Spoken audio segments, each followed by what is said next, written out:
Mini company. Let's read. Mini company operates in a service sector. Mini company has two subsidiaries, Bauer Company, Henny Company. Okay. It is preparing its financial statements for the year ended 30th of November 18, and the financial accountant has asked to maximize retained earnings as far as possible within the constraints of the requirements of IFRS accounting standards. Following exhibits provide information relevant to the question. Planned disposal explains the planned disposal of a major line of business operations. Mini company intends to dispose of its major line of business operations at the date of held for sale criteria were met. The carrying amount of the assets and liabilities comprised of the line of business where property, plant, and equipment, inventory दिया हुआ है. It is anticipated the mini company will release 30 million for the business, realize 30 million for the business. No adjustments have been made in the financial statements in relation to the about decision. तो ये क्या exactly पहले वो पढ़ लेते हैं. Using Exhibit 1, discuss criteria that mini companies' major line of its business operations must have met to be classified as held for sale in accordance with IFRS 5, non-current assets held for sale and discontinued operation, and why regulators may question entities on application of the standard.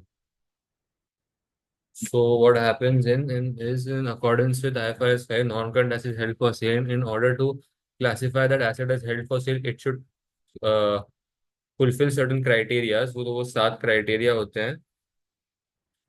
Those 7 criteria include the sale should take place within 12 months from the asset classified as held for sale. Um, the management should be committed on selling the business or the activity basically. Then the management needs to heavily advertise for the sale. Then there should be active efforts that are being placed to locate the buyer. ये दो अलग अलग points होते हैं, advertise और active location के. The sale should, हाँ, the price for which the sale is being undertaken should be a reasonable price. ठीक है. तो ये 5 conditions है basically. उसके आगे की कंडीशन भी है एक्चुअली 7 कंडीशन है total. So let's just read here है. The item is available for immediate. The item is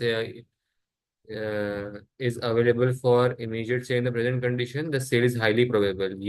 ये 2 पॉइंट्स है. बाकी के चीन तो अपन ने बोल ली है कि it is highly unlikely that the plan will be withdrawn. Management is committed to plan to sell the asset, active program to locate the buyer, market at a reasonable price, and sale is expected to be completed within 1 year.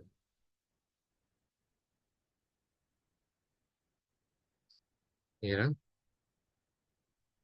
अभी next में क्या बोला है. Discuss the criteria that meaning of major line of business operation must be have been met. 5 non-current assets held for sale.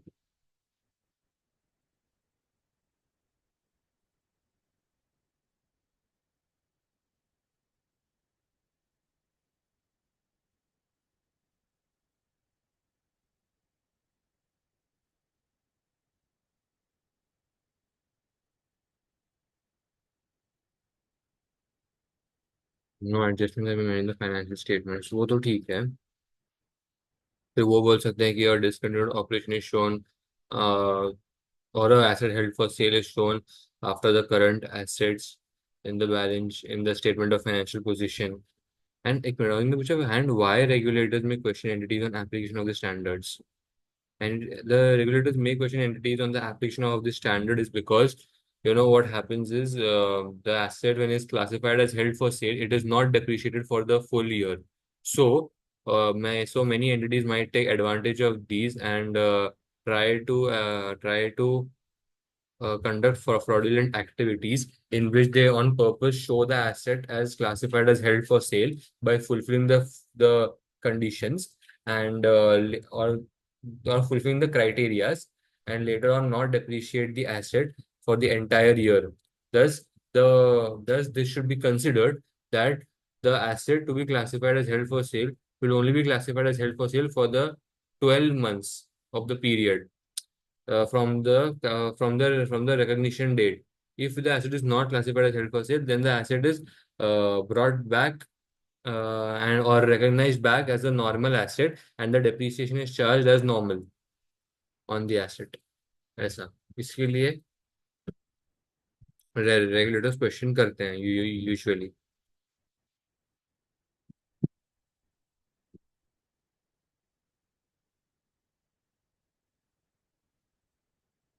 ये रहा. An asset or disposable group is available for immediate sale in its present condition if the entity has the intention and ability to transfer the asset or disposal group to the buyer.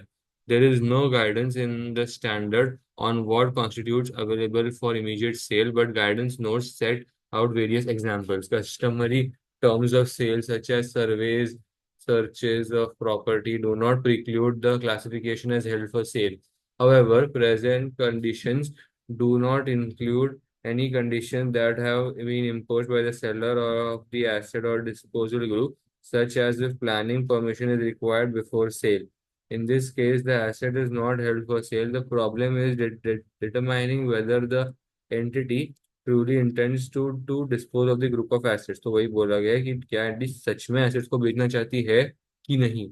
वो the sale is highly probable where it is significantly more likely than probable that the sale will occur, and the probable is defined as more likely than or than not.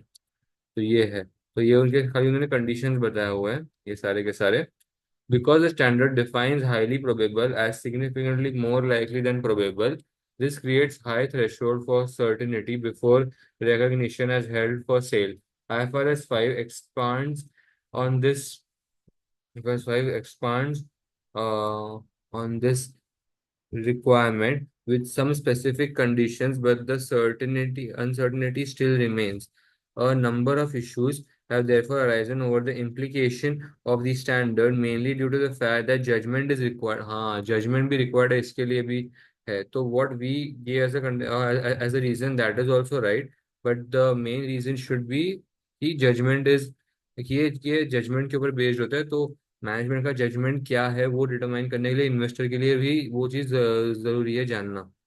As a result, reporting entities may seek to manipulate their results by transferring assets and liabilities of divisions with a less healthy financial position by the financial position to the reported as held for sale. ठीक है. ये अपन ने main तो इनको वही reasons बता दिए जो हमने रीजन बताया था वो क्लासिफिकेशन के लिए. वो भी सही था कि management may try to do fraudulent activities, but लेकिन the use of judgment is important because conceptual framework में भी वही आता है ना judgment इसके लिए. अब पहला क्वेश्चन तो हो गया. Next question. Using exhibits 1, 2, 3, discuss how the following should be accounted for in the consolidated financial statements for the year ended 30th of November 18. The disposal of the major line of business, investment in putty company, and purchase patents.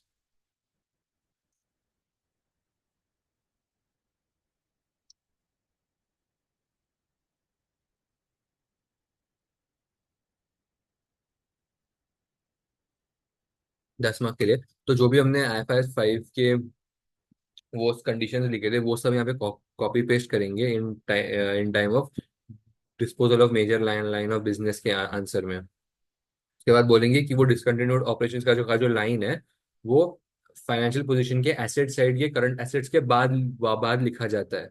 ये लिखेंगे. The carrying amount, अभी carrying amount उस चीज की हम क्या determine करेंगे बस वो इम्पोर्टेंट है. तो what mini company saying is कि मिनी कंपनी बोल रही है कि मैं 30 मिलियन रियलाइज कर सकता हूँ, मेरे को 30 मिलियन मिल सकता है ये सब करने से बेच बूझ के. लेकिन अभी जो है मेरे पास 64 का दिख रहा है.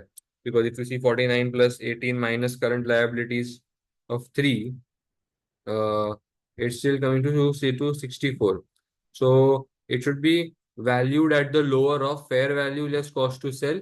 मतलब IFRS 5 के अनुसार जो एसेट हेल्ड फॉर सेल रहते हैं उसको वैल्यू करना चाहिए कैरिंग अमाउंट या फिर fair value less cost to sell, whichever is lower.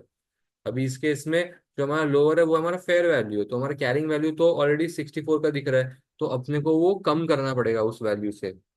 And वो चीज if I am not wrong OCI में जाती है। Let's just check here.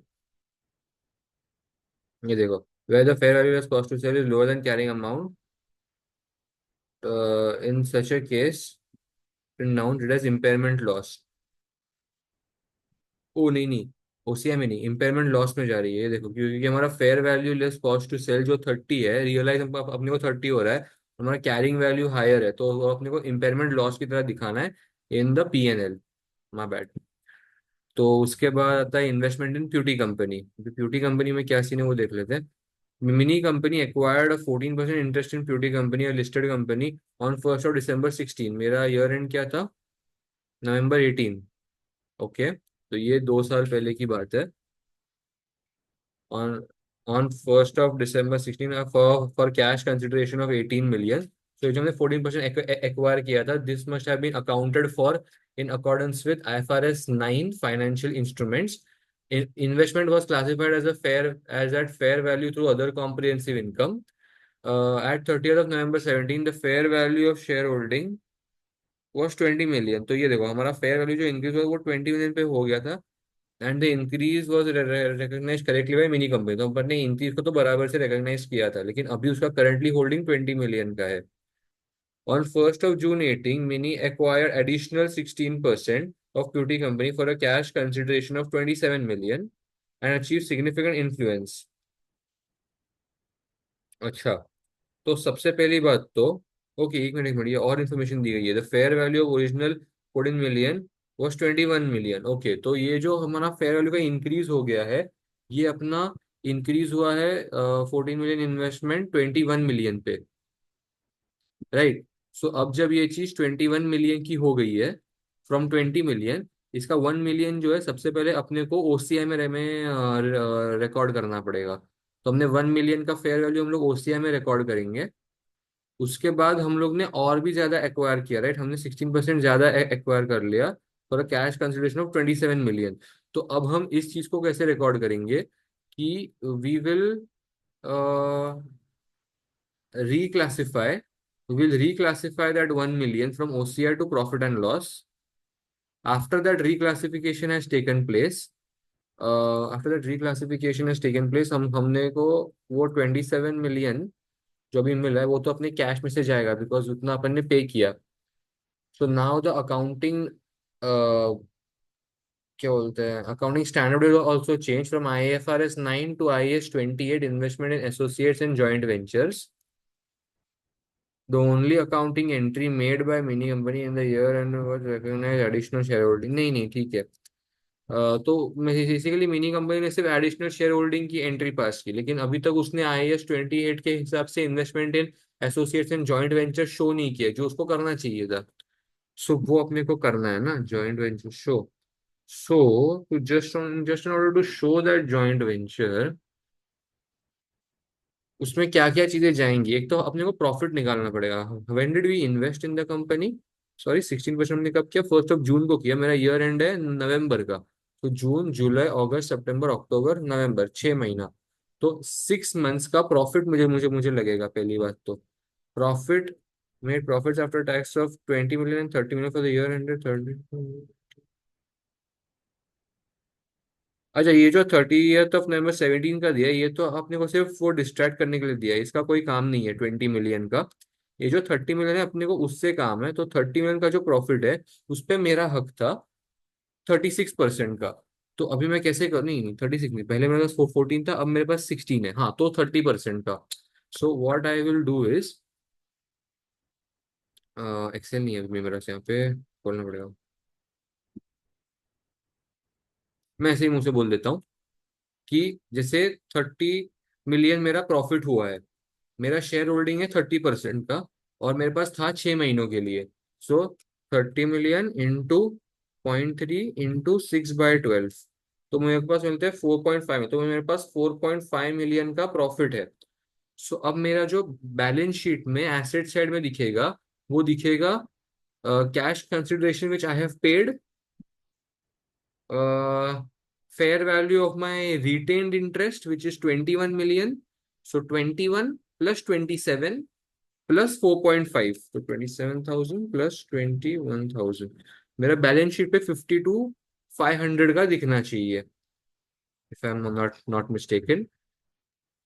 And मेरा शेयर ऑफ प्रॉफिट्स के प्रॉफिट एंड लॉस में तो 4.5 ही दिखेगा। यहाँ तक चेक कर लो क्या पहले? अच्छा एक मिनट, मिनी कंपनी को डिविडेंड भी मिला है from Puti company 2 million, which we will de which has been credited to other components of equity. The recoverable amount of QT company exceeds its carrying amount in the.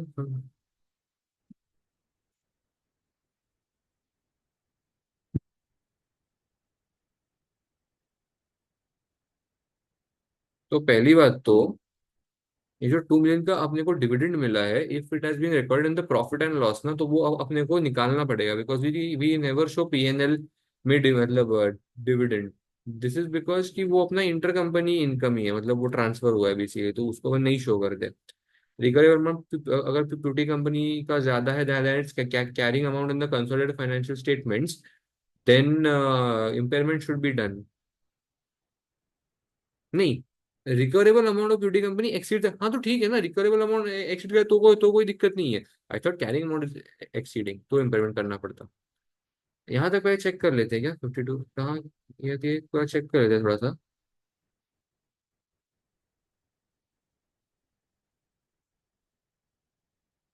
O no, they have only done this part.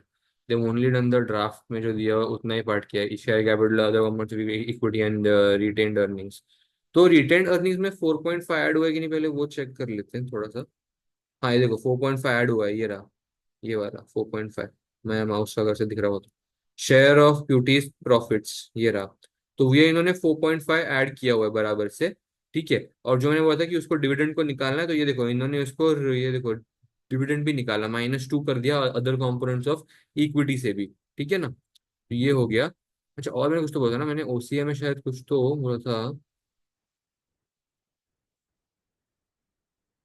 OCI मैंने बोला था, हाँ 1 million जाएगा OCI में, क्या वो भी entry पास की हुई है 1 मिलियन ओसीआई? हाँ ये देखो, remeasure Puti companies, first thing they have done is कि उन्होंने वो ऐड किया हुआ है, तो that is also good. Then अपने को क्या करने का था, अपने को रिक्लासिफाई करने का था ना, to reclassify something from OCI to PNL, I had said.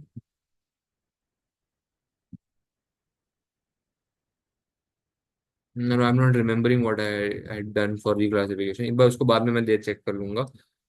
Purchase of patents. Mini company purchased patents of 10 million to use in the project or to develop new products on 1st of December 17.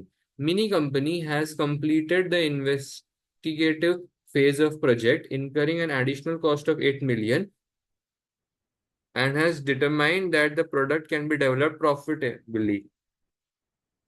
An effective and working prototype was created at a cost of 4 million, and in order to put the product into condition for sale, a further 3 million was spent. Finally, marketing costs of 1 million were incurred. All the above costs are included in the intangible assets of mini company. So this is a wrong accounting treatment. वही बोलने को बोला है ना, हाँ purchase patent में, हाँ this is a wrong accounting treatment that has been taken into consideration. So पहली बात तो हाँ पहली बात तो IAS 38 इंटेंजिबल एसेट्स के हिसाब से, intangible asset is a identifiable non-monetary asset without any physical substance.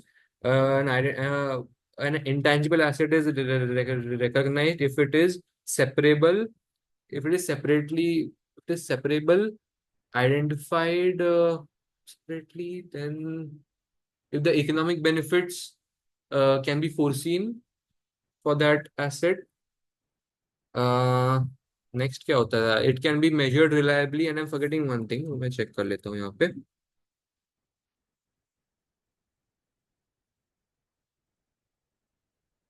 वो 3 कंडीशंस हुआ करते थे।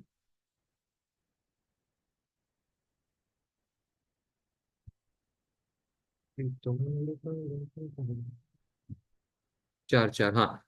एसिड इज आइडेंटिफाइबल, सेपरेट नहीं है वो, sorry. Control economic asset will generate future economic benefits for the entity.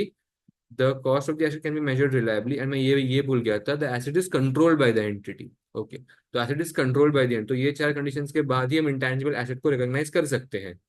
Now an intangible asset can be recognized, however, the for an internally generated asset that the company is developing, या फिर हम ऐसा बोल सकते हैं कि the asset that the company is developing, the cost of that asset are divided into two categories: research and uh, de development.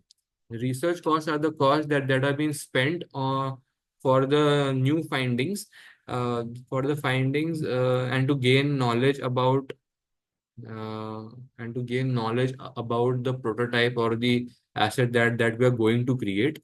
And development costs are costs that are being spent once the findings from research have been implemented, or are being implemented in order to develop a particular product or service. So the expense that we are incurring on research can be directly expensed to profit or loss. However, the expense that has been spent on development costs, or the expense that has been categorized as development cost, can be capitalized into an asset. In the current scenario, we can see that Mini has completed an investigative phase of the project, incurring additional cost of 8 million, and has determined that the product can be developed profitably. An effective working prototype was created. तो ये देखो, इसने ना effective working prototype तो create कर लिया था। Not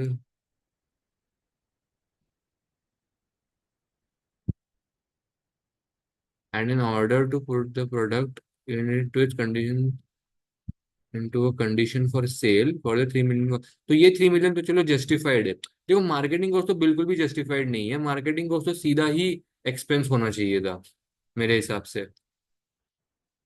तो सारी चीजें जो इसने इंटेंजिबल एसेट में डाली है वो नहीं जानी चाहिए, कुछ कुछ चीजें नहीं भी जाती हैं इंटेंजिबल एसेट में।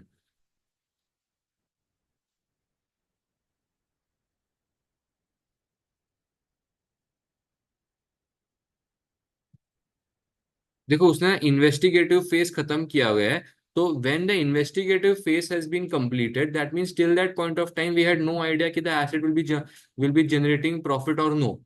तो बिकॉज दैट, तो वो 8 मिलियन जो है ना, वो अपना रिसर्च का कॉस्ट है, क्योंकि तब तक हमको पता नहीं था कि एसेट प्रॉफिटेबल होगा कि नहीं होगा। Oh, I don't think I named the 5 conditions of intangible assets.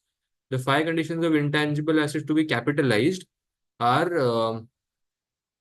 the asset should be measured, sorry, the expenditure on the development should be measured reliably.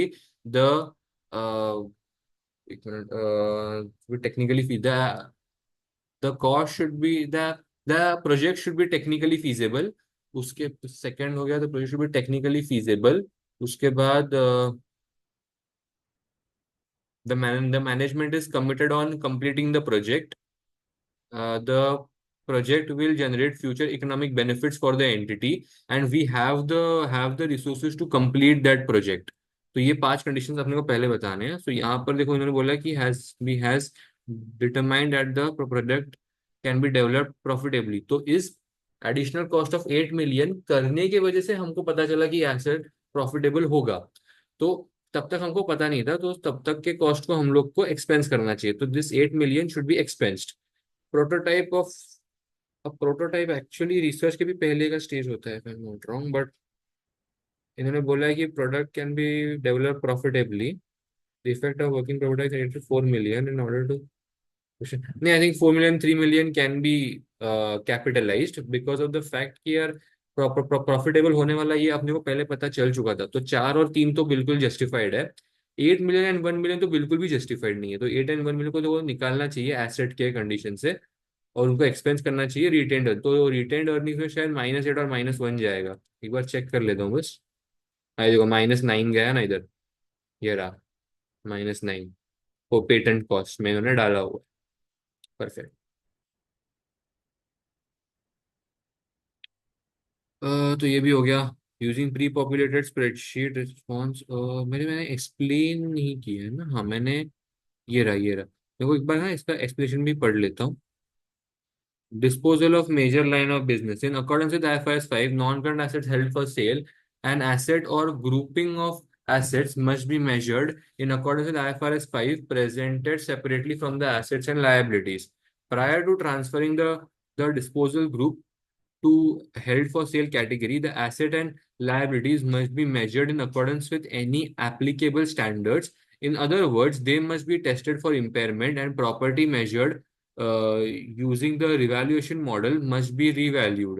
Using the disposal group, a classification of held for sale, the disposal group will be measured lower of carrying amount and fair value. तो ये अपन ने बिल्कुल सही बोला था कि fair value और fair value less cost to sell और कैरिंग अमाउंट में से लोअर को सिलेक्ट करना है। और देखो इन्होंने इम्पेयरमेंट 34 मिलियन का एग्जैक्टली चार्ज किया है। देखो impairment loss of 34 million, this is recognised in the consolidated profit और लॉस। तो बेसिकली क्या हुआ होगा, इन्होंने इस 34 मिलियन को ना इस रिटेन्ड अर्निंग में से माइनस किया रहेगा। हाँ ये देखो इम्पेयरमेंट लॉस, एच एच वाले सेल में इम्पेयरमेंट लॉस, ठीक है। After transfer, the asset of the disposal group are presented separately as a current assets and measured at 33 million, and the liabilities are presented separately as current liability and are measured at 3 million. The two amounts are not offset.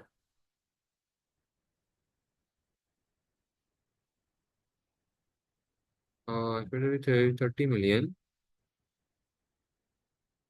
33 million, अगर liability का present है separate, तो liability को separate तो करना है, चाहे इन दोनों को ऑफसेट नहीं। ओके, तो ये लोग बोलना चाहते हैं कि ये अपने को 64 मिला कैसे था, कि 49 plus 18 minus 3।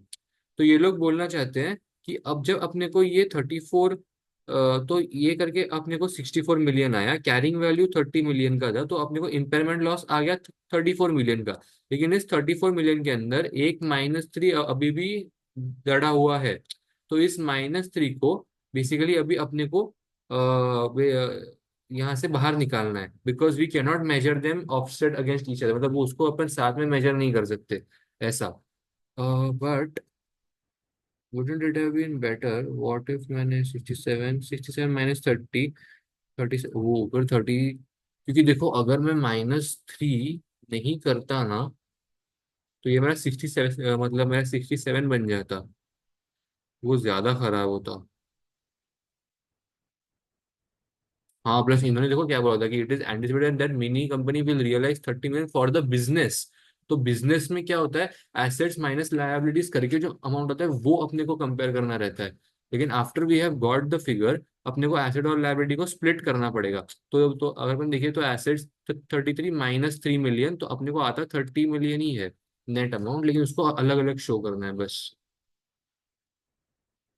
Share of profit बराबर आया 4.5, डिविडेंड नहीं।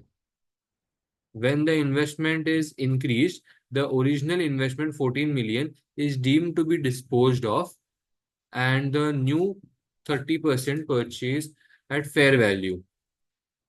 Prior to the disposal of the financial asset, it should be measured in accordance with IFRS 9 financial instruments. ये भी अपन ने बराबर बोला। Therefore, the 1 million increase in fair value between 1st of December 17 and 1st of June 18 should be recognized as other comprehensive income, and the carrying amount of the investment adjusted to be 21 million. The deemed disposal and repurchase does not therefore give rise to any profit or loss. The total gain of 3 million accumulated in OCI. Okay, wait. मुझे भी याद है मैंने कुछ तो OCI का बोला था, but I don't exactly remember कि मैंने क्या बोला था। therefore 1 million increase in the fair value, वो तो मैंने दिखा दिया, तो 21 मिलियन आ गया था disposal.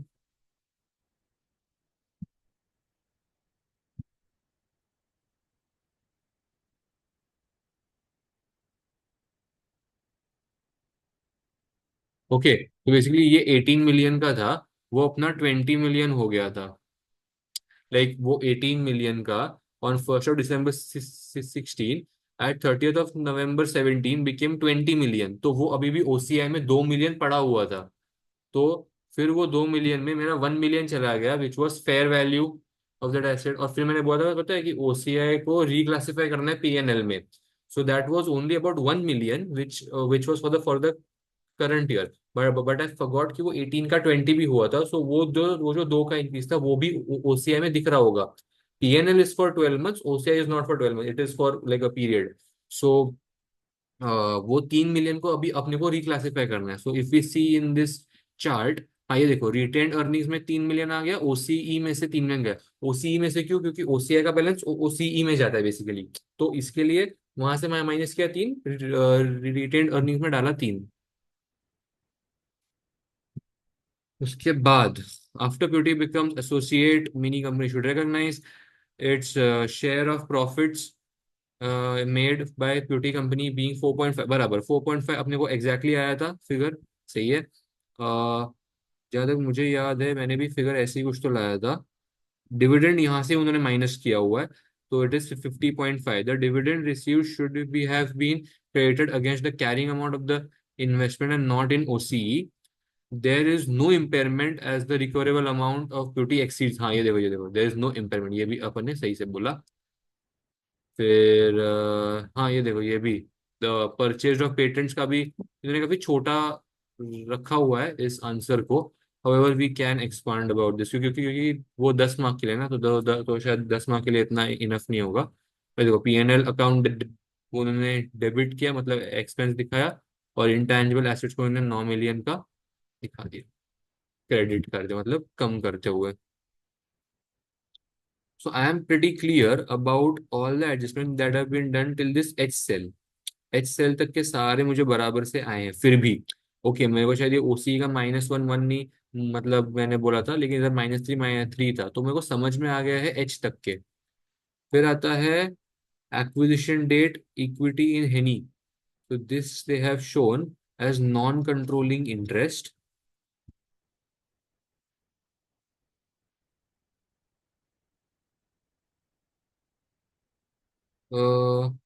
Share of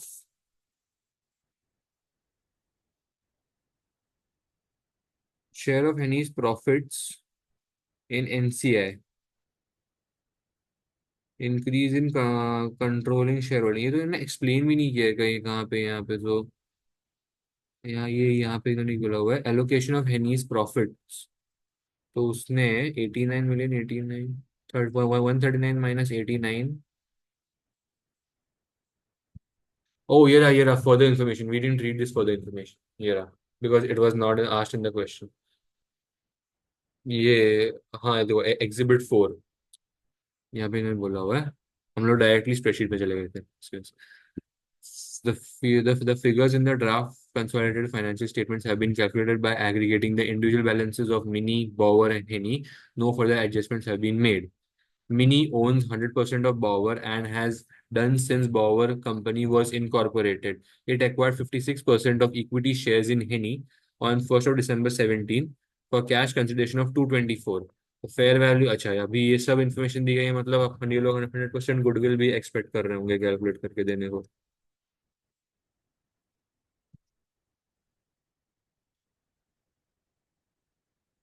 but wait, 1st of December 17 को मेरे ईयर एंड यहाँ पे क्या है, 30th of November 18, मतलब ये मेरा साल का पहला दिन था जब मैंने हेनी को एक्वायर किया।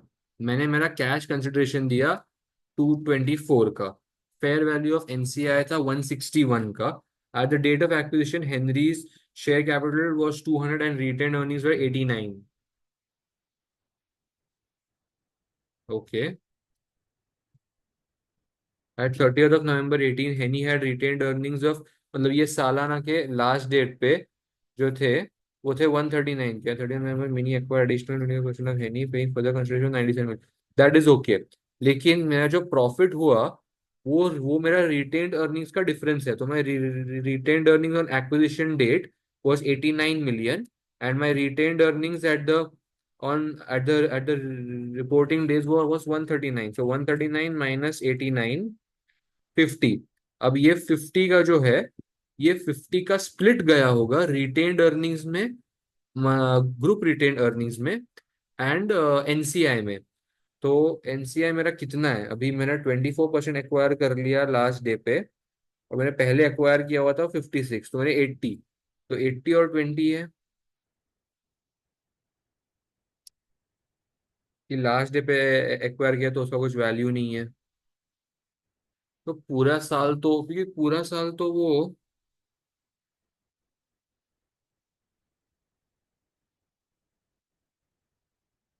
पूरा साल तो मेरे बुक्स में दिखाया होगा एट 20, एट 44 का एनसीआई ओनली। तो मेरा प्रॉफिट्स शायद 22 है क्या यहाँ पे? प्रॉफिट्स ऐसे कुछ कुछ तो दूसरा देखा था। हाँ, प्रॉफिट्स 22 है, ये देखो। प्रॉफिट्स 22 एनसीआई में गया है।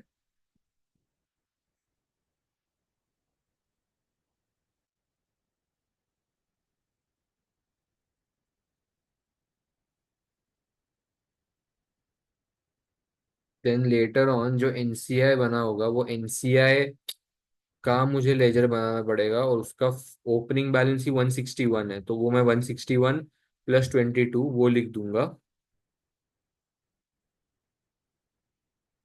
After that what they have done is 200 minus किया है शेयर कैपिटल में से, एंड 189 माइनस किया है acquisition equity in Henry.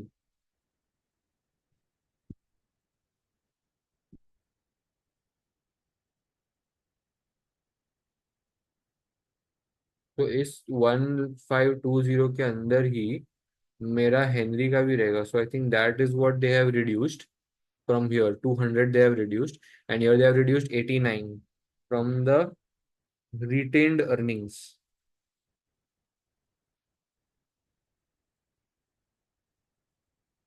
minus 22 from the retained earnings। सो हमने पूरा का पूरा जो प्रॉफिट था वो हमने रिटेन्ड अर्निंग्स में दिखाया हुआ होगा। सो वो -22 रिटेन्ड अर्निंग्स में से गया, और यहाँ पर वो 22 का आ गया। बेसिकली हमको प्रॉफिट आया था 50 का। व्हाट हैपेंड वाज हमने पूरा का पूरा 50 रिटेन्ड अर्निंग्स में दिखा दिया था, सो -22 एंड 22। अभी हमने एनसीआई बनाया ना इसके लिए। Then increase in controlling share holding, ये देखो increase in controlling share holding जो है 197 million.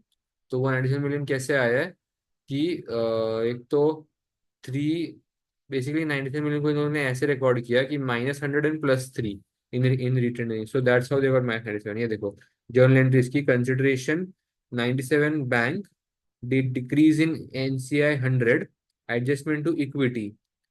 So what happens is this is a step acquisition right. उसने 56 का 24 कर दिया, तो बिकॉज ने 56 का 24 कर दिया, the cash consideration that he paid was 97 million। What was the decrease in NCI? Now, in order to find out what was the decrease in NCI, we need to find the goodwill at disposal, or yeah, sorry, goodwill at the reporting date, and net assets at the reporting date. So our net assets at the reporting date were 139 plus 200, 339, and our goodwill at disposal वो था 220। वो मुझे मैंने वो बोला ना कि हमको ये लोग एक्सपेक्ट करे गुडविल भी कैलकुलेट करके देने को, वो ये है कि कैश कंसिडरेशन 224 प्लस 161 माइनस, उस दिन हमारे पास 289 थे, तो उस दिन का मेरे पास गुडविल था 96, तो 96 plus net assets at disposal which is 339, which gives me 435। 435 का मेरा अभी इन डिक्रीज कितने का हुआ है एनसीआई? 24% से डिक्रीज हुआ होगा, तो 435 का इंटू 0.24, 104 है एक्चुअली मेरे को, that is quite different than what they have got. What have they done 161।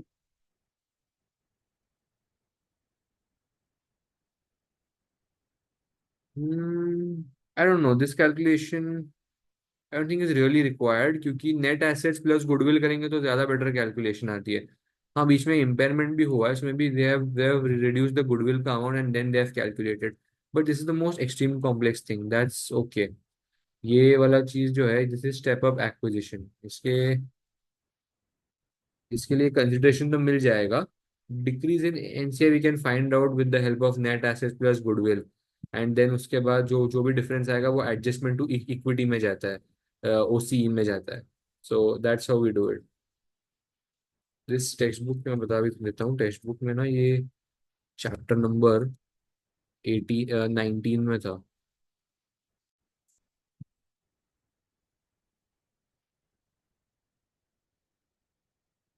ये रहा। ये यहाँ पर इंक्रीज होगा, यहाँ पर डिक्रीज, ये देखो 80 से 85 होगा, तो जैसे वहाँ पे 56 से 80 हो गया था, तो वैसे ही cash paid credit, decrease in NCR debit, and जो भी आता है वो उसी ई में जाता है, जो जो भी डिफरेंस आता है, पीएनएल में कुछ नहीं जाता।